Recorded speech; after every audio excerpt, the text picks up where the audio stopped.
All right, welcome everybody. Hope you're well. Thanks so much for joining us. Abhinav Kapoor from Vicky here. We are going to give it a couple minutes, let the room fill up a little bit, and Chris and Asan and I are just going to talk about the weather. We're talking about the World Cup, actually. So I agree with you for what it's worth. I feel like soccer is like the only sport I religiously follow week in, week out, aside from NBA playoffs.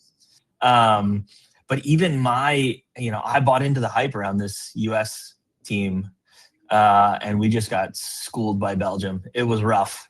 That was a dark day for me personally. I was like, oh my God, we're not even close.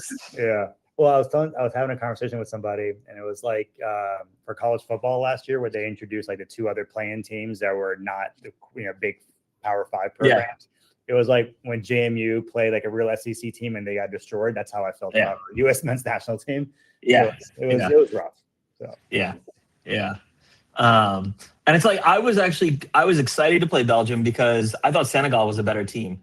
And that Belgium came back and won and beat them in the prior round. And I guess either way, it probably didn't matter in the end. Well, it doesn't matter. FIFA's going to want Argentina to win, right? I mean, I didn't. I hope not, man. I'm like, I hope not. I said to my, because my kids were asking me, they're like, who do you want to root for now that the U.S. is out? And I was like, whoever wins England, Norway, that's who I want to go all the way. Even though I like obviously this France team quite a bit, but it's like I like that. The Erling Haaland guy, it's like he's become like a heartthrob. The sensation of the tournament. So he is. Him and Mbappe, they're the best in the world. They're just the best in the world scoring goals. That's it. And that's kind of the whole point of the game, scoring goals. So, well, amazing. Okay, we're a couple minutes in, so we'll get it kicked off here now. Just a little bit of housekeeping notes. So Chris, Asan, and I, we're going to go for about 35 minutes or so, 35 to 40 minutes. We'll leave the last 5 to 10 minutes open here for questions. If you want to drop in a question during our session, don't be shy. There's a little chat button in the bottom right. You can drop them in there. There's a more formal questions button next to the chat button. You could drop them in there. One of us will be monitoring those while the other two are having their dialogue. So please feel free to jump in. And I promise you, we will make time for all of that at the end here. At this point, I'm going to kick it over to my partner in crime here, Chris Wynn from Attentive, to tee us off here. Chris, please take it away. Great. Thanks so much, Abhinav. We appreciate it. All right. Hey, everybody. How's it going? Thanks so much for joining us today. We're very excited to share how Mellow Mushroom is creating more connected guest experiences through better data, smarter segmentation, and coordinated cross-channel marketing. By the end of today's session, we hope you'll walk away with strategies for driving more repeat visits, connecting your guest data more effectively, and creating messaging that feels more relevant and engaging. I'm Chris Wen, Principal Customer Success Manager here at Attentive. I've been here for almost 5 years, have always been on the F&B team, food and beverage team specifically, supporting all of your favorite and beloved brands that you love to eat at with your family and friends across the nation and across the globe. If you're not familiar with Attentive, we're an omni-channel marketing platform that helps brands create more personalized conversations with their guests across SMS, email, RCS, and push. Today, thousands of leading brands, including Blaze Pizza, Jason's Deli, Famous Dave's, and of course, Mellow Mushroom, trust Attentive to create guest experiences that drive engagement, retention, and revenue. We're very excited to be partnering with Biggie for today's session. Biggie is the leading customer data platform built specifically for restaurants, helping brands unify guest data and understand how every marketing, menu, and operational decision impacts the customer experience. Together, Biggie and Attentive help restaurants turn those guest insights into more personalized marketing that drives stronger engagement, repeat visits, and long-term loyalty. Abhinav, I'll pass it over to you to do an intro.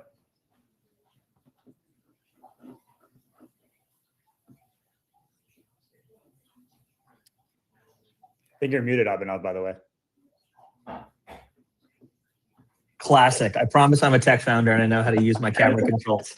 Abhinav Kapoor, co-founder and CEO here at Vicky. Started the business about 9 years ago. My mother-in-law was a restaurant operator and she was calling people after delivery orders, emailing people after reservations. And I just got obsessed with this idea that restaurants are the most customer-centric businesses on the planet. And everybody I spoke to, from folks with 1 unit to thousands, would say, look, we have all this data in all these different places, but we don't really know anything about the person behind the transaction. So that's been our core motivating factor here since day one. You fast forward to today, we're proud to partner with folks like Mellow Mushroom, Eggs Up Grill, Dave's Hot Chicken, Pliables, Blaze Pizza, anyone from 5 to 1,000 units, really rooted in this idea of understanding the guest is the key to understanding how, when you are pulling a lever on the marketing menu or ops side, really understanding what it's doing to their frequency, to their retention, to their lifetime value, the things that ultimately drive top line sales in the first place.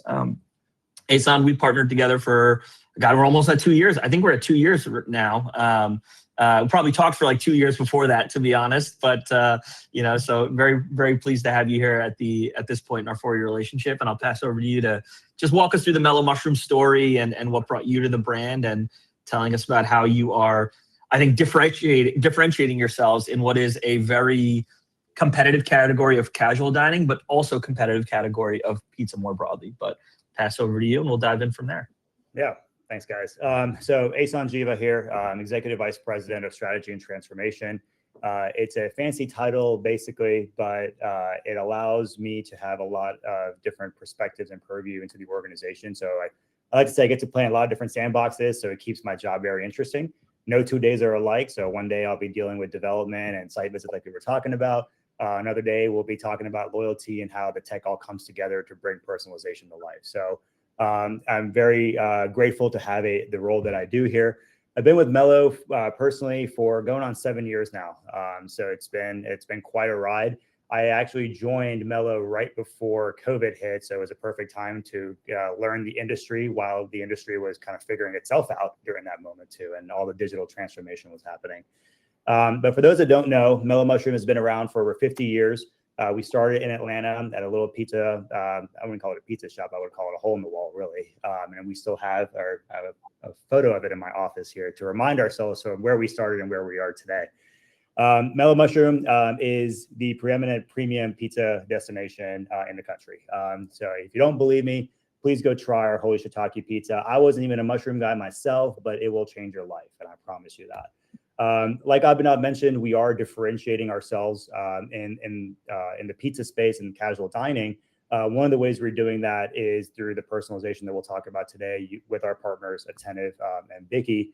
But really, Mellow Mushroom has been grounded on a relentless focus on food quality and an insatiable appetite, basically, for having a place to escape from the mundane. So all of our restaurants are uniquely designed.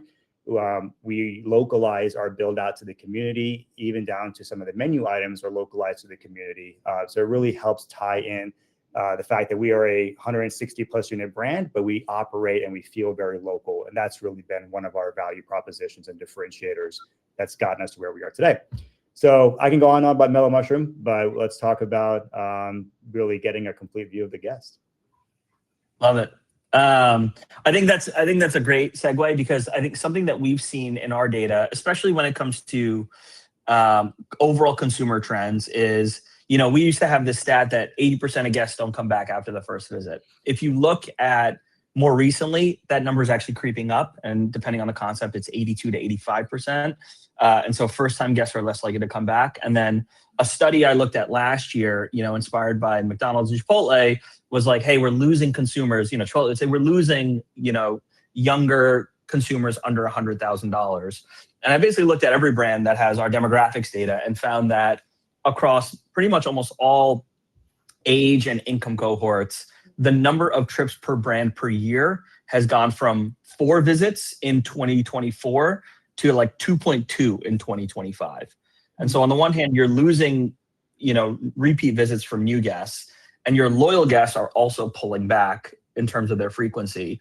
And this is just not to be a downer on this session, but like, this is all a way of kind of building into this idea that having insight into your guests, their behavior, what drives that second, third, fourth visit, being able to instrument on that data with partners like Attentive feels like it's becoming increasingly crucial in this environment, especially when you're running a premium pizza concept that is highly differentiated. So can you just speak at a high level, just set the table for us that what did you learn when you actually connected the dots and had all this data in one place? What were some of the insights that really jumped out to you? And then of course, like we can jump into what you're actually doing with those insights and that data. Yeah, I mean, the biggest thing for us, and you mentioned this earlier, Abhinav, like before we started working with you guys, we were looking for a CDP for 3 or 4 years before that. And the reason really behind that was there was no unified view of who our guest was, what their behaviors were, what their preferences were. And a lot of other brands find themselves in this position where you have a loyalty program or an e-club or an SMS club. And really, unless those folks are transacting 100% digitally, which for our business, we are still primarily a dine-in brand. So, right. The pandemic shifted that, but 65% of our business comes inside the 4 walls. So we had no visibility of what, tying those pieces together. So all we could look at was digital behaviors. And the demographics are different, the use cases are different, the occasions are different for why people use digital over dine-in. And so we needed a way to marry that together. And so that's really where, we came to you guys, specifically being restaurant specific. And that really helped us understand what's going on. So when we got the information, and, quite honestly, it was very eye-opening. And, I'll throw out a couple of different things that we looked at that was very surprising. So one of the things that we always look at, obviously, is our guest feedback, especially at dine-in. We're a dine-in brand. We love off-premise. We continue to execute that well, but our bread and butter is getting people in the doors. We look at our guest metrics and we see, our guest metrics show 4.6 out of 5, which in any brand, I would say that's great. That's an A+. Obviously, there's room to get better, but that's a really good score, especially when we can consider our benchmark brands. Then it was interesting because then we dove into Bicky and really looked at, how are our dine-in guests returning? And it was very shocking to us that in fact, we thought that the dine-in experience was so great that people would want to come back more often. But in fact, it was the actual opposite of that. We had a lower return rate within the 90 days after someone visited in store than we did for our digital channels. So that was like, whoa, let's take a step back here. So are we thinking that maybe our guest feedback mechanism is incorrect? Or is there some underlying factors that we are not thinking about when we think about how to get people back in the door? So that was one thing that was very interesting to understand because, if you looked at it just by guest feedback, you would think, well, everything that we're doing in this channel is correct and just double down on that. When in fact, there was things that we weren't doing correctly, and we'll dive into that a little bit later, that we learned because of this data. And the other thing, to give one more example, when we grew as a brand 50 years ago, a lot of it was going to college markets, and that's really where we thrived. And to your point about frequency being down, Abhinav, what we're seeing a lot of that in our college markets, especially. So it was interesting being able to tie performance of a particular store, bring in the demographics piece of it, understand, okay, it's a particular demographic cohort that is really struggling, and in our markets especially, and what we can do to address that really evolved as we unpacked all the information. That's really interesting. I was gonna say too, firstly, shameless plug. The whole shiitake pizza, honestly, is life-changing, and not as controversial as pineapple and pizza, but I would say right. Mushroom absolutely belongs on pizza. Just say that first of all.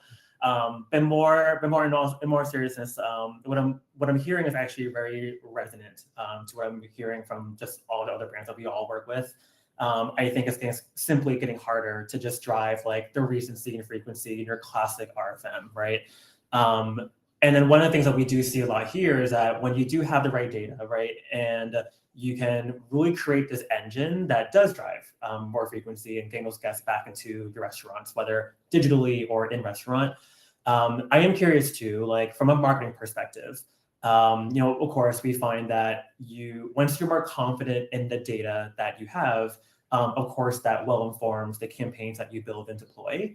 Once you had that complete picture of your guests, how did it change the way that you approach marketing? Were there campaigns or journeys that suddenly became possible that that weren't really available before, but then now that you have the right guest data, you can actually kind of play around with that and deploy those campaigns out? Yeah, and I will take this layup of a question, actually, for those that are watching. I got my keyboard behind me. That's for those that can actually see the video. But no, Chris, that's a great question, because one of the things that we wanted to do, ever since I joined, was really bring personalization at a scale that is easy for our team to deploy. And I say that specifically because for those that are in the restaurant industry, marketing teams are pretty lean. The resources that you have are stretched pretty thin, and there's a lot to do because you're constantly coming out with new LTOs or new programs or new things that need to be talked about and marketed. So we really needed a way to basically take our lean team and make them, superstars. And the way we do that is really looking at some of the information that we now have through Bicky and then being able to activate that through attentives. And that's how we approach the entire stack as well, is saying, why don't we get the best information that we can to understand what happened based on a marketing campaign that we deployed and how our guests are interacting with our brand. And then let's find the best platform to then activate those segments that we can create and talk to those people specifically. So one example I can give you, going back to my comment earlier about college markets, when we saw some of the traffic decline that we had in some of those markets, we were able to really pinpoint that and say, okay, we're going to create a specific campaign around our college markets, and we're going to lean into a little bit more of the group dining. We're going to lean into a little bit more of the packages. We're going to lean a little bit more into value positioning. And, being the fact that we are a premium brand, we don't discount a lot. That's just been sort of a core tenet of our brand, is we believe in the product so much and our experience that we don't want to undermine that by consistently being known as a discount brand. So, in a prior life, you would have taken some of the, headwinds that we're all seeing in the industry and say, we're going to come out with a value offer that goes everywhere, right? But again, to that point, that kind of dilutes who we are as a brand. So we were able to really pinpoint that into college markets and really think about, okay, we know that, Greek life, for example, is a big opportunity for us with group dining, catering, and really being able to connect with a captured audience, really. So we were able to issue offers, create value positioning, and create value offers in those markets specifically that we would not have been able to do before without having access to this information. Another kind of, offer or another marketing strategy that we did was really geared towards understanding who our core demographic was. A lot of our marketing was focused around modernizing the brand, and it still is, right? We are a 52-year-old brand that really needs to continue to appeal to the younger generation so we can be around for another 50 years. And so a lot of our marketing was tied into, hip, cool, trendy, really focused on the 24 to 30 audience. But then when we unpacked our demographic data, our biggest cohort is still families with 2 or more kids in the household. So that really said, wait, our messaging and our marketing is focused around one audience that we want to get, but we are kind of leaving our current audience out on the side table here. So really, we pivoted. We are now actually about to roll out a Kids Eat Free Tuesday campaign starting in about 2 weeks. We're going to kind of enhance that with a lot of the communication channels that we talked about earlier, and things like free plush dolls and kind of building lasting memories for those parents and kids inside. So then, we're approaching new demographics, a new generation of our consumer, but doing it in a way that is actually relevant to the people that are actually spending the money, which is the parents, right? So just making it more relevant was really kind of our whole mantra around all this. Yeah, that's incredible. And I really do appreciate how granular you got when it came to understanding demographics. I mean, you mentioned, your college demographic versus families. That those 2 cohorts already cannot be any more different. Of course, depending on who you're talking to and whatnot. You also mentioned personalization. I mean, music to our ears here, right, at Attentive, and also, of course, at Bicky as well. I think you can argue personalization isn't necessarily new, right? We've been using that term for quite a while, maybe a decade or more. I think now it's just, in a way, you could say it's harder to do, but at the same time, I think now with the proliferation of just better technology and, of course, right, AI, I think it just kind of helps you reach those personalization goals a lot more efficiently. You do talk a lot about behavior-driven marketing. And of course, there's just so much data to be had and to analyze. What are some of the guest behaviors that tell you someone should receive a different message? And how granular do you get? And I'm curious to hear your feedback around how do you incorporate even data into your conversations internally when you do work with your overall marketing team and just leadership, whoever it might be, in determining what kind of messages do get out to the right cohorts, right guests? Yeah, no, I'll work backwards on your question, Chris. The number one thing that we ask for now before any marketing campaign goes out is who are we talking to? And that one simple question really illuminates whether the marketing team or the analytics team have done their due diligence on understanding that here, if we're gonna have a marketing campaign, we need to have a segment built in Bicky that we can activate through Attentive Because otherwise, we're now going back to the olden days, I call it, where we're just throwing spaghetti on the wall and seeing what sticks, and hopefully we get some conversions out of it. So, and honestly, it does take a little bit of organizational change management to kind of get out of that mindset, because it's just how things were done for so long. And, we have to, as a leadership team, we have to be mindful about the direction that we give to our teams. And what I always say is I'd rather us send a smaller cohort of guests receiving a message. So instead of sending, let's say, an email to 300,000 people, I'd rather send an email to 50,000 people, but it'd be highly relevant to what they actually want to see. Because think about our own, perspectives. How many emails do we get a day from, thousands of brands? How many of those do you actually end up reading? And really, if you're not going to catch me with something that's really highly relevant to what my behaviors are, to me, it feels like just a marketing blast that I'm going to ignore, right? So, go back to your first question, Chris, like, how do we think about that? We really look at, some of the transactional behaviors, obviously. So check average. And I'll give you an example of how we've used that before. Frequency, or even a lack thereof. One of the great things I love that Vicky has is kind of those predefined life cycle stages.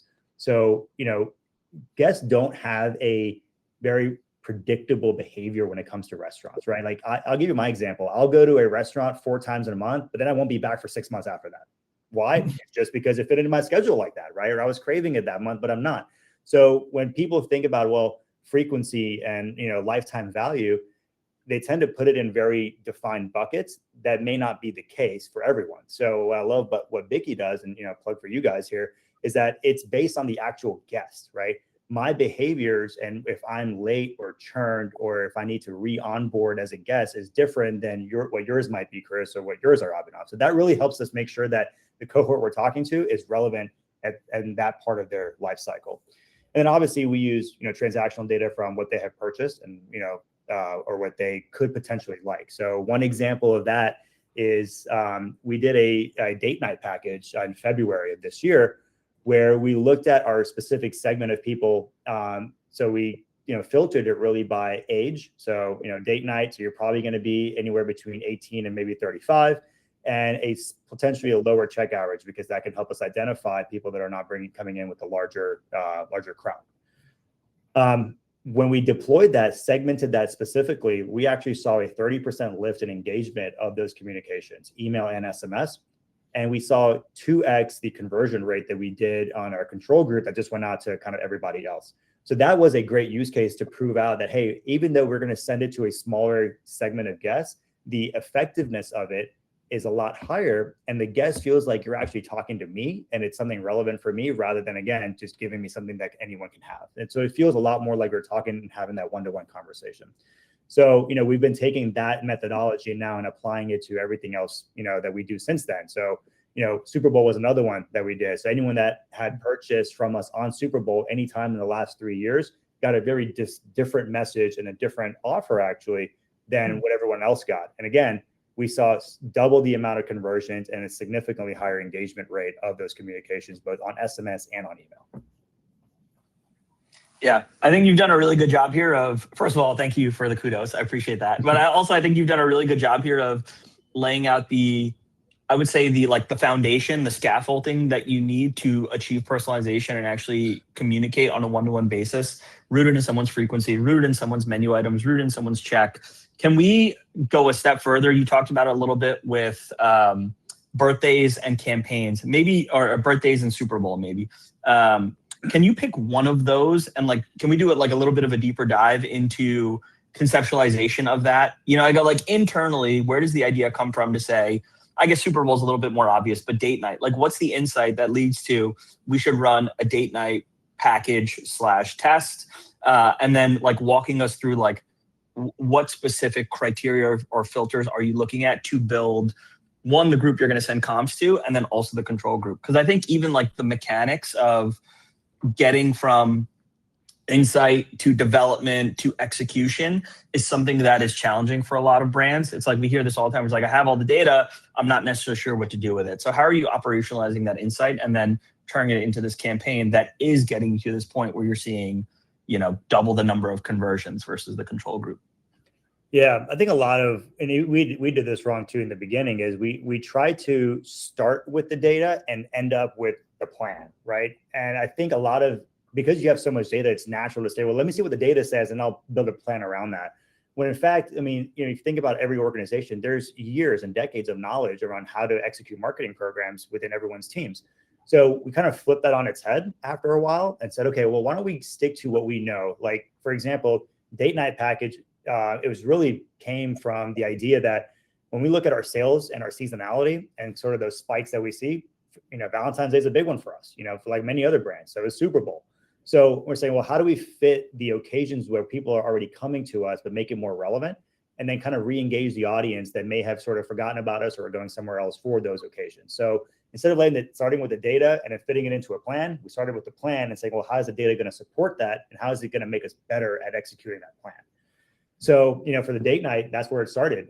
So we had a conversation and said, well, we've done date night before with mixed results. A lot of it because, again, we were just throwing a lot of spaghetti at the wall and kind of communicating with everyone, and it may not be relevant. Date night is not relevant for a family of 4, right? It's not a date night unless, you got someone to watch the kid. I know. I haven't had a date night in years, as my wife will tell you. So right. I get it. Well, you're a tech founder. You don't get a date night, okay? So, and then, we just had these conversations internally. So, all right, we want to go after the crowd that we feel like is going to be the audience of our future. We want to go after them. We know that there is a lot more macroeconomic, headwinds, especially for this group. So let's create a package that we know based on market basket. Some of the information came from Vicky based on kind of how people purchase, but a lot of our own internal data, and we can say, based on all the checks that we've seen, what 2 items kind of fit nicely together based on the different cohorts, different sizes, and different demographics. So that created the package. And again, the package is just we're packaging up our best hits, right? It's not like we're creating any new operational complexity. So we're able to package those things together. And then we said, all right, now we have a package. So how do we actually now communicate this to the right audience? And so that's where then we said, okay, let's create the segment. Let's see how big it is. And then let's take a lot of those same filters, age, demographics, psychographics even, and then location, and create the same control group out of that, but send them a different message or a more generalized message and see what that does. And again, that's really what led to some of the results that we're seeing now. Yeah, that's really interesting. And I think it really sounds like you run a very tight ship over there. Amazon, comes the marketing side of things and marketing execution. And to take it one step further too, I think it sounds like once you get the right data, you're deploying your campaigns and whatnot, you're targeting the right guests, different cohorts. I think what makes it even better and stronger is when you can actually automate all of that. Mm-hmm. But one thing that has been really impressive that Mellow Mushroom does do is investing in automated journeys wherever you can. And I do appreciate that you take a bit more of a calculated approach and not just launching all the journeys, but at least in the back of your mind, you're thinking about how can you actually automate this so you have that engine we talked about earlier to drive more visits. You just started dipping your toes into journeys, like I said. And then, of course, in less than a year, those journeys alone have already generated just under $1 million in attributed revenue towards SMS and email. And engagement metrics are very, very high. 10% click-through rate and 32% conversion rate, which is far surpassing what we usually see for food and beverage brands here in attendance. Would love to understand, how have you approached those journeys that you built? What internal conversations were like when actually conceptualizing them? And why have they been so important to the brand overall? Well, so, a couple of things there, Chris. Regarding automated journeys, one thing that's important to keep in mind is I was the, executive sponsor and helping select our MarTech stack. But one thing that's very important is you got to understand who's actually going to be using it day in and day out, because the way I think is not the same way that someone else on the marketing team thinks, right? Or someone who's actually executing these communications think. So I think it's very critical to make sure that the platform works for not your most tech savvy person, but for potentially your average tech savvy person, right? Because when you bring in this much information all in sort of under one umbrella, even with different partners, it can be overwhelming. But the idea is you want to make sure that it make it easy enough to execute and you build incrementally. And that's really where those automated journeys came in. We knew that we wanted to have, it's kind of like when you reach, when you're dating, right? When you're dating somebody and you're early on, you want to have a reason to reach out, right? And you don't want to seem over, you don't want to press too hard, but you want to have a reason to reach out. And we said, well, how do we create reasons to reach out to our guests that seem authentic, but it also creates that value exchange of, And that's really what it is, a value exchange. You're giving us information, right, about yourself and your behaviors and your birthday and, you know, your anniversary or whatever it might be. And what we're giving you is either an offer or a better experience, right? Or insider information, or it's VIP access to something. And so really wanted to create that value exchange. And what better way to do it than celebrating someone's birthday? Because at the end of the day, I don't care how old you are, it does feel nice when someone wishes you a happy birthday. And then if you're going to wish me a happy birthday and give me a free pizza on top of that, well, now you got my attention. That's why really what we're seeing is those, you know, 10% click-through rate and 32% conversion. People just want to feel good. And there's no better way to make someone feel good about themselves than recognizing them on their birthdays. So, you know, it's one of those things that it's like, it seems obvious when you do it, but a lot of times you forget about the obvious things when you try to get into the more complex behavior-driven journeys. And we said, let's start with the basic stuff and make sure that that works correctly. And clearly it has. And that's where we started to layer on some more of the complex stuff that we talked about earlier. Yeah, that's awesome.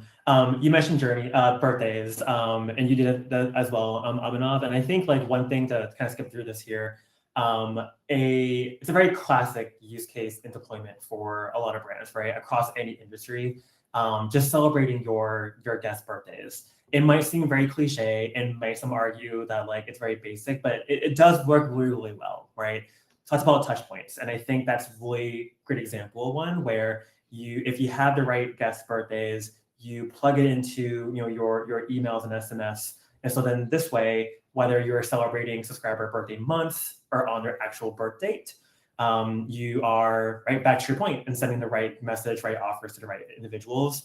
And I do want to celebrate you here as well and just mention that your birthday journey has only been live for 2 months, maybe like a little less than that. That one single journey alone has almost generated roughly $40,000 in attributed revenue. I also love the fact that you're orchestrating email and SMS within that journey.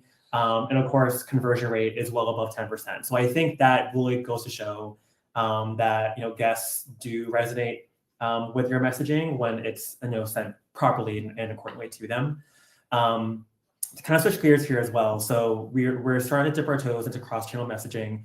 And one thing that makes you unique is that you built a really strong program across SMS and email. And we know that not every message needs to be sent to every single individual. Using your analogy before, right? Like you can't be throwing spaghetti on the wall and hoping that resonates well to everybody. And then we've also seen that SMS has really proven itself to be a strong, effective channel for Mellow Mushroom. And of course, other QSR and F&B brands as well. Your email campaigns alone have seen over a 3.5% conversion rate, which is quite high for email, especially in the food and beverage industry. And that channel alone is also in its fair share growing over $1 million of revenue. So I think having those channels together and being able to just decide like what message gets sent to the right guests really has shown its value. When you are planning a campaign, how do you decide like that emails can be sent to this guest, SMS gets sent to that guest, or even both? And what role does each channel play in your overall guest communication strategy? Yeah, no, that's a great question, Chris, because a lot of times I think we romanticize the open rates on SMS, right? Everyone talks about, oh my gosh, SMS has 90, 95% plus open rates.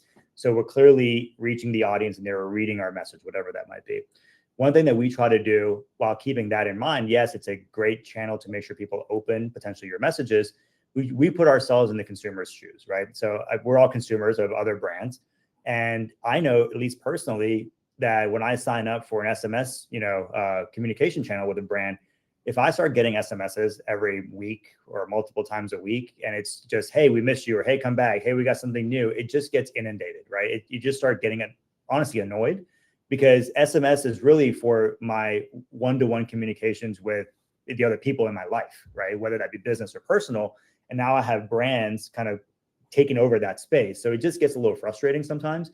And so that's what we think about is, well, we think email is definitely still going to stay around regardless of what, different technologies do in terms of grouping them. And, we know the iOS thing that's happening there, but email is still the primary promotion channel. When we think about SMS, we really think about, is it going to make someone do something different right now, right? And the only way that you're really going to be able to make someone do something different right now is to have something that they want to interact with. So usually we reserve SMS. It's got to have something. It's got to have an offer. or it's got to be something that requires them to take an action within a limited amount of time, because that creates that sense of urgency. And that's really what we reserve SMS for. Email is more of that continuous engagement about talking about the brand. Here's what we're up to. Here's what's new. Here's what you can look forward to. And whether we hope that everyone reads it, but we know that doesn't really happen. SMS is really for getting that action out of them now, rather than saying, hey, come check us out. We missed you. Yeah. Love it. Sorry, I had to figure out how to unmute again. Spacebar.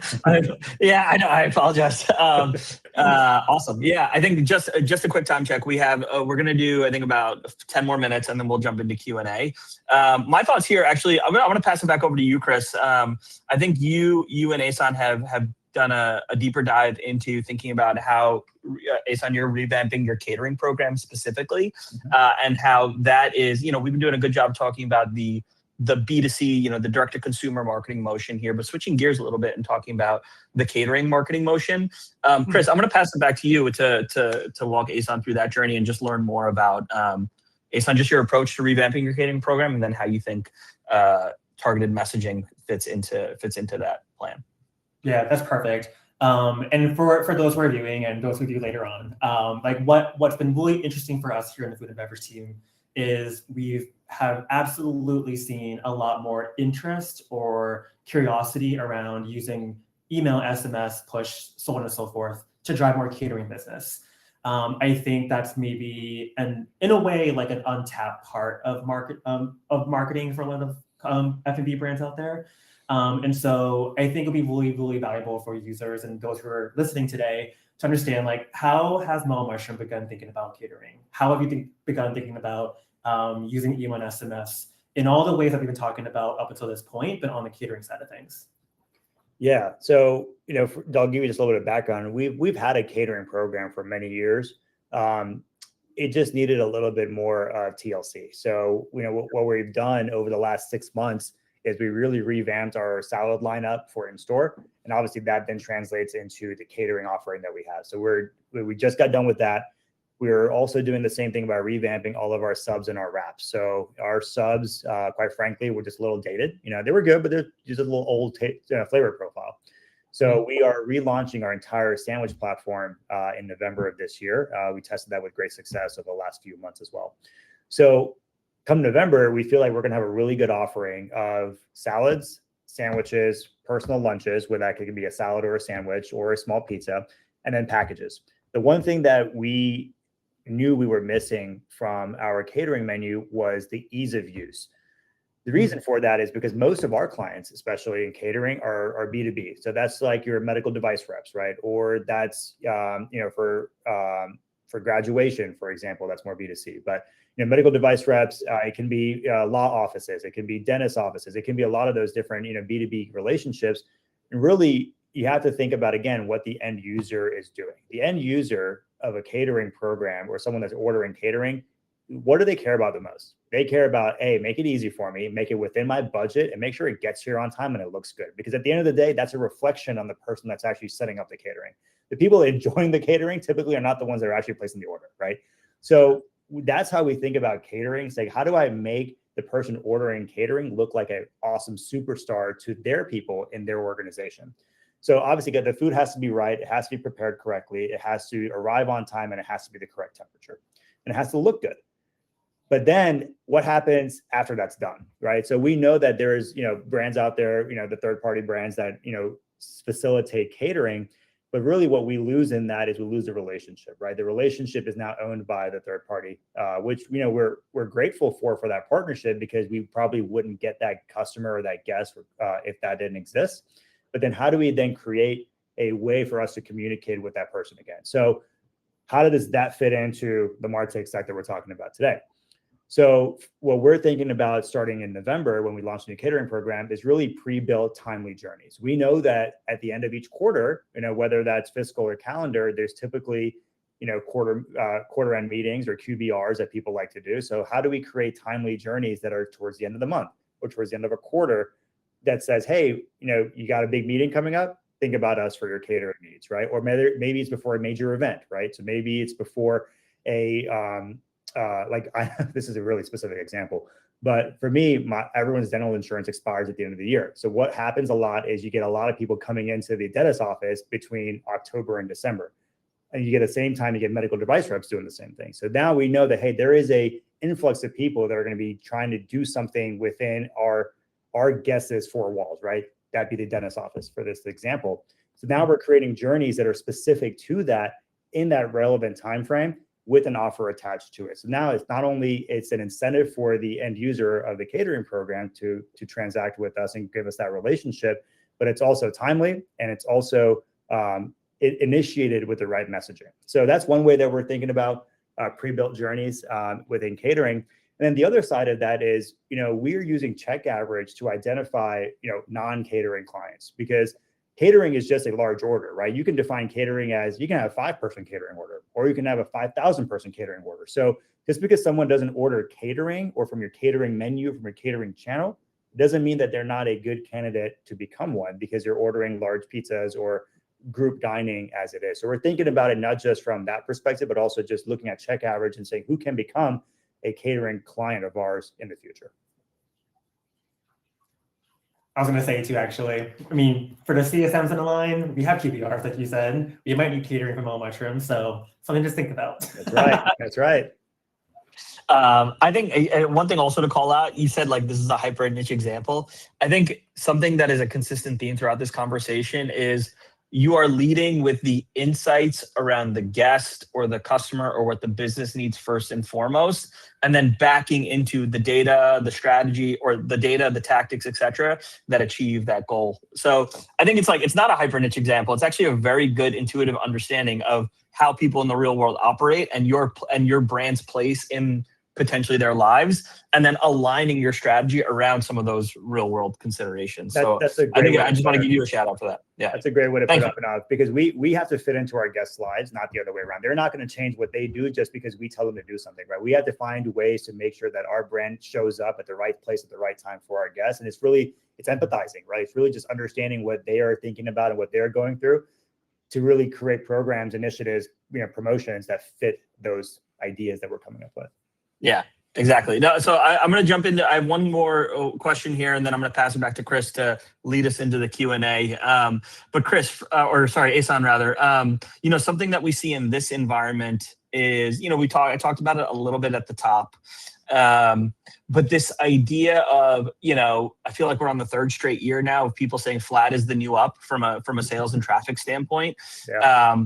And in that environment, it can be very difficult to understand or quantify the ROI of a best-in-class, best-of-breed tech stack versus maybe going for something that's all-in-one and defaulting to, because obviously there are a lot of all-in-one solutions that exist out there from your loyalty provider or a POS provider. And as you said, you've been looking for a CDP for a few years before partnering with us. Can you talk about, what goes into that decision of deciding, I feel like best of breed is actually what we need and what our brand needs at this moment. And then how do you justify or how do you build the ROI case for, specialists in every part of the stack versus an all-in-one? Yeah, that's a great question. For us, we came from a world where we had an all-in-one system before. I won't name who it was, but that's what we had before. And again, even though it's claimed as all-in-one, it doesn't necessarily mean all the components talk together, right? And that's what I think what brands and folks that are in the decision-making process have to be careful of is demos can look really great.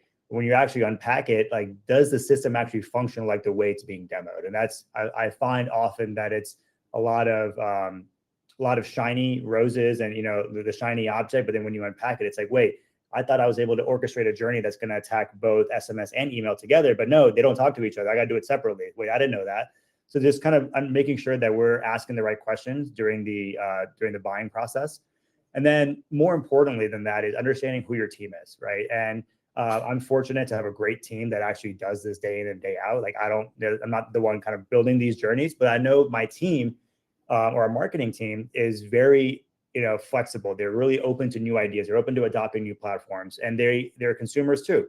So I knew that going into it, it was going to be a little bit of a change management process going from one system to 3, but it is the best of the breed, right? Each one, with Bicky, it was the best of breed for CDPs, because I was looking at some other brands that offer CDP platforms, but I would need a 5-person engineering team to basically maintain it for the rest of time, basically, which, F&B restaurants, we don't have that. And then when it comes to Attentive, I mean, it goes without saying, best of breed in terms of communication. So actually, Chris didn't mention this, but I will. We are expanding our relationship with Attentive, going from not just email and SMS, but now looking at push as we look into our loyalty program that's going to launch next year. So again, it's really about, making sure your team is ready for change and making sure your team is ready to adapt change. But then how are we supported by the brand? So again, give a shout out to both of you guys.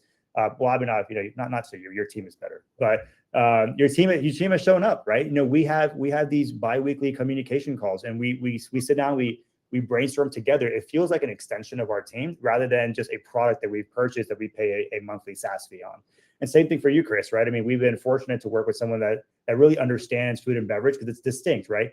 Like one thing that I'll give you one example. We were talking about abandoned cart journeys. And while I think it's important, an abandoned cart journey for e-commerce when you're purchasing a product is very different than an abandoned cart journey for food, right? Once you're done eating, I'm not thinking about food until my next meal. Whereas if I'm buying a product, I'm going to keep thinking about that product until I purchase it because I really want it, right? So that's really the difference that you have to have. And you have to make sure that the partners you're working with are the ones that are going to be with you for the long haul and are going to be helping you get better and not just giving you a platform to work with and saying, here you go, kind of go execute it yourself. So again, I shout out to both of you guys and your teams for helping us achieve, what we are and continuing to grow from there. Yeah, absolutely. Of course. Our pleasure. And I'll also say, Abhinav, like we have many mutual clients together. And it's the feeling is mutual. It's been great working with the Biggie team as well. And I think to your ways on like just driving a lot of like food and beverage specific use cases that maybe wasn't as easy to uncover back in the day. So yeah, and I'll give you one more thing, Chris. I think it's important for people to know this is scalability and just open access to both platforms has been tremendous because the restaurant industry is fraught with fragmented tech, right? Like you have a POS provider, you have a promotions provider, you have all these different providers. And if they don't all talk to each other, then you're right. It is natural to go to a all-in-one platform. But the fact that both Attentive and Bicky and actually Sparkfly, who runs our promotions manager and our couponing, they all have very open ecosystems. So we were able to create a lot of unique integrations that we would not have been able to do had we chosen an all-in-one solution. So I think that's important for the audience to understand as well. Incredible. And thank you for sharing like just what the future holds for you as well. I think it's perfect timing. I believe we'll kind of go right into Q&A. Is that Yeah, amazing. Yeah, we have 2 questions. So again, from a housekeeping standpoint, use the chat button in the bottom right or the questions button. Either one works. First one, how are you collecting contact information for dine-in guests tied to their credit card token for future marketing outreach?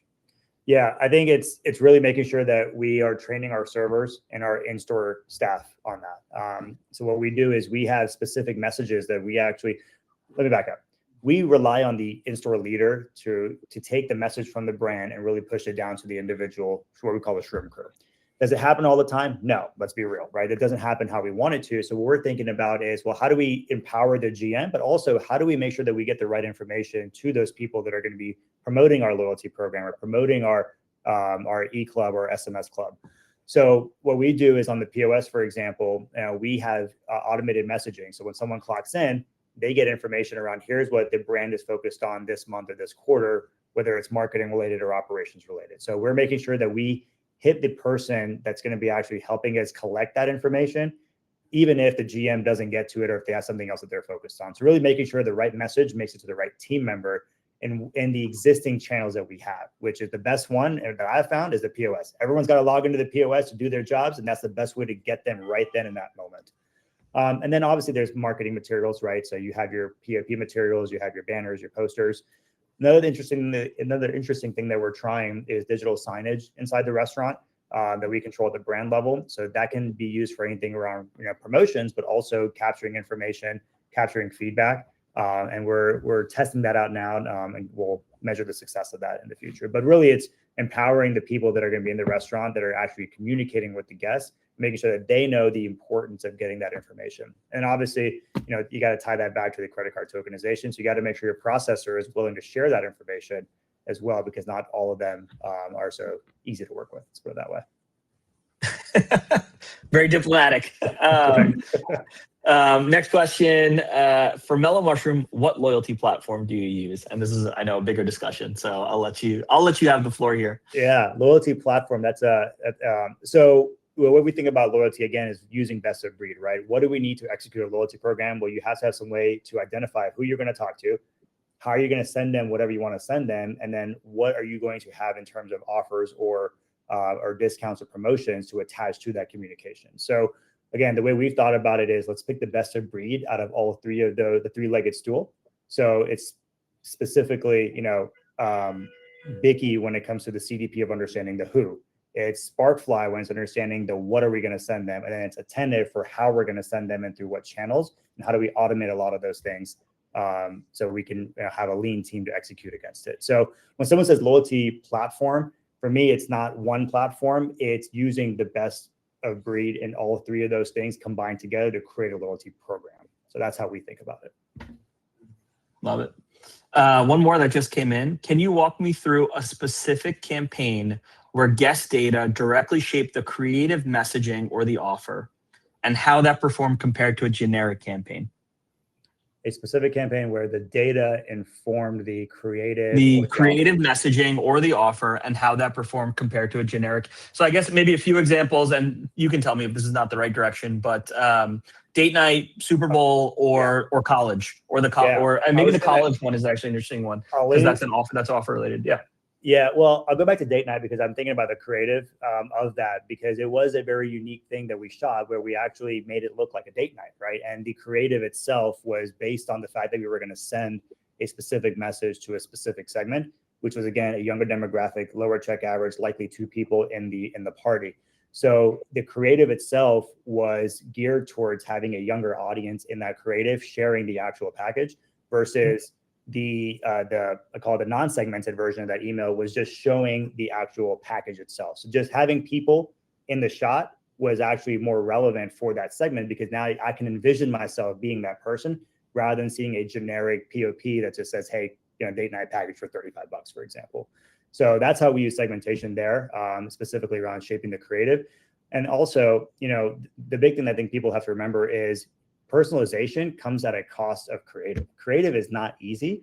It's gotten easier with some of the AI tools, but we're an art-driven brand, so we're not going to lean in exclusively to AI-generated content, right? Because we do value the creative process. So one thing that I think brands should keep in mind is, as you scale personalization more, you have more journeys, more segments to talk to. You have to make sure that your creative can actually keep up with the demand of the segmentation. We learned about the hard way. That's why I'm sharing that. Yeah, for sure. And then last one that came in here, how do you get demographic information on your text and email users to know which offer to send the contact you have? Well, I think that works pretty seamlessly within Bicky today. So layup. I did that with a layup. That's what. Okay. Yeah, I mean, I don't even know how you guys do it in the background. I've actually tried to probe John about this, but anyways, no, it's really, we have the transactional data, we tie it with a credit card tokenization, and then using that credit card tokenization, we partner with Bicky and get demographic data from one of the big 3 credit reporting agencies, I believe. That's right. They marry the data together, and we create segments out of it and create filters from it. So, and I actually have validated the data because I have looked into some of the specifics on it and kind of really narrowed down into a zip code or a specific store. Like my home store, I go like twice a week. I know the audience in that store. I'm in there all the time. I'm like, you know what? Yes, that actually does make sense. So, no, I guess it's just it's technology magic. So I love it. A little Bicky magic on the back end. Yeah, exactly. Awesome. Well, I'll say my outro here and then pass it over to Chris. But Ehsan, just want to thank you again for your thoughtfulness and for your partnership and for joining us here today. Obviously, I always learn something new, not just in terms of how you're using the data, but how you're thinking about the brand overall, especially given the backdrop, the consumer backdrop that we're talking about here. So thank you so much for being here. And I'll pass it back over to Chris to lead us out from here. Great, sounds good. And likewise, Abhinav and Ehsan, thank you both so much. Absolute pleasure doing a webinar with both of you. And I always love these because there's just so much to take away from it. And it's on appreciate you in your brain, I'll say. Well, that being said, that concludes our session for today. It was so great to hear how Biggie, Mellow Mushroom teams are leveraging both Tenem and Biggie to drive loyal team retention. If there are any other questions, please feel free to reach out to any of us. If you happen to have any CSMs like myself, please reach out to them as well. Otherwise, thank you everyone so much again for joining, and have a wonderful day. And get your Mellow Mushroom fix. Cosmic Karma for the win. Thank you, everybody. Talking Cosmic Karma. Thank you, guys. Right.